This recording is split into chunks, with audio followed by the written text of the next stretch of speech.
I found my husband's second phone hidden in his gym bag, and what I discovered on it made me realize my entire marriage was a lie. But the truth was so much worse than an affair. It was something I never could have imagined, and it would end up saving my life. It started 3 months ago when Jake began acting strange. He'd leave for work early, come home late, and spend hours in the garage on his laptop.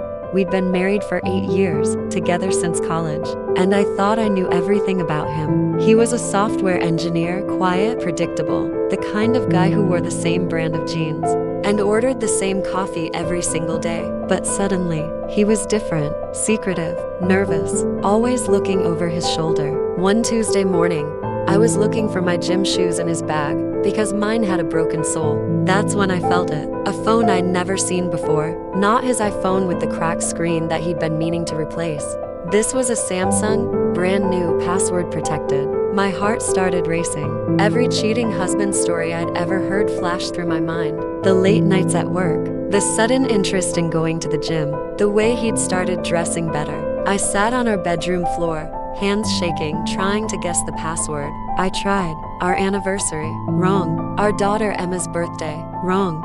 Then, almost desperately, I tried his mother's birthday, and the phone unlocked. What I saw made my blood run cold, but it wasn't what I expected. No dating apps, no secret messages to another woman. Instead, there were hundreds of photos of bruised faces, photos of scared children, photos of license plates, and a messaging app I didn't recognize, filled with conversations about safe houses, escape routes, and dangerous men. I scrolled through message after message, my confusion growing with every word. Jake was talking to people about abusive relationships, helping them plan escapes, arranging safe transportation in the middle of the night. There were voice memos where he talked other men through leaving their abusive partners, screenshots of restraining orders, links to shelters and legal aid. My husband, my quiet, predictable husband, was running some kind of underground railroad for abuse victims, and he'd never said a word to me about it.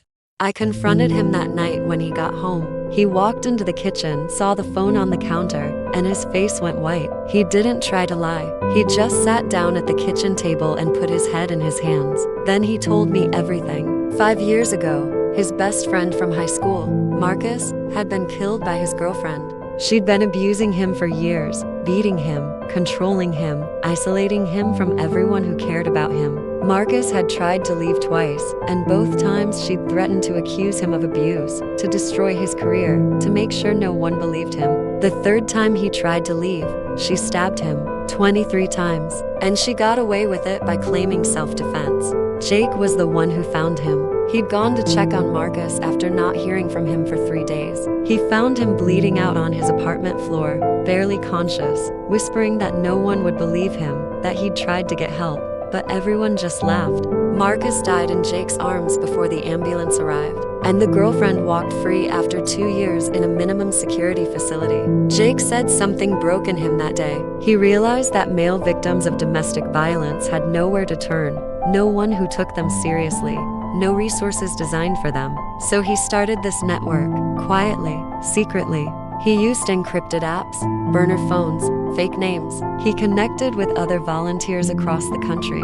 They helped men escape abusive situations, find legal representation, relocate to different states, start over. It was dangerous work. Some of these men were fleeing partners with connections, money, or willingness to track them down.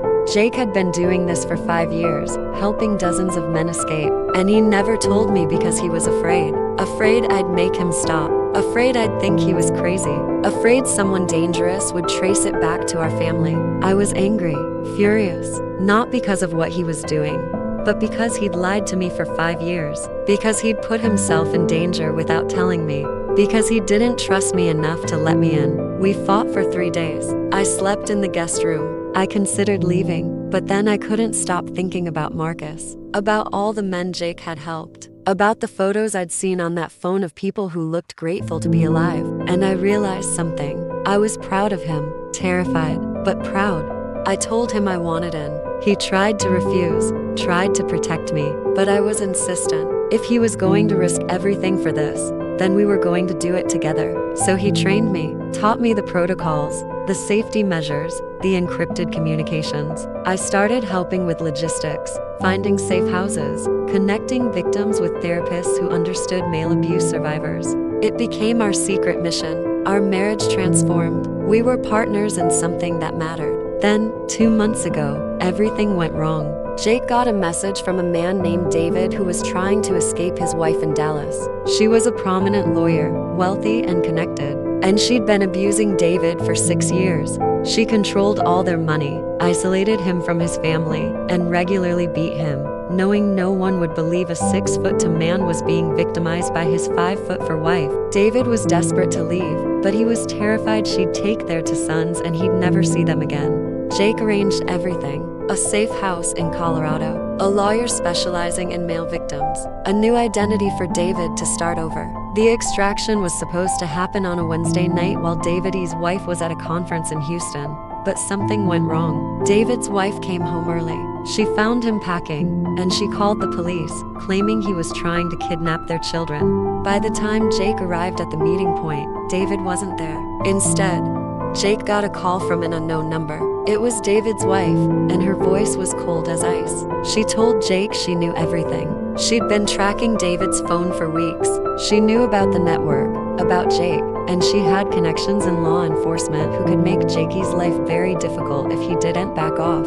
Jake was terrified. He came home that night and told me we had to shut everything down, delete everything, disappear from the network completely. But I couldn't stop thinking about David, about his kids, about all the other people who needed help. I made a decision that night that Jake thought was insane. I called a journalist friend of mine from college, someone I trusted, and I told her everything. I gave her access to Jake's documentation, photos, testimonies from the men they'd helped, everything. I told her to run the story. Jake was furious with me. He said I'd put everyone in danger, that David's wife would retaliate, that we could be sued or arrested. We had the biggest fight of our marriage, but 3 days later, the article went viral.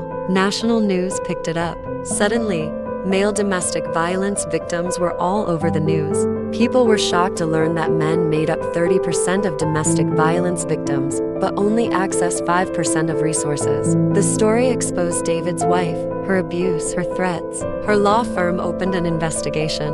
Child Protective Services got involved. David got his kids. He got full custody when the truth came out about years of documented abuse that police had ignored.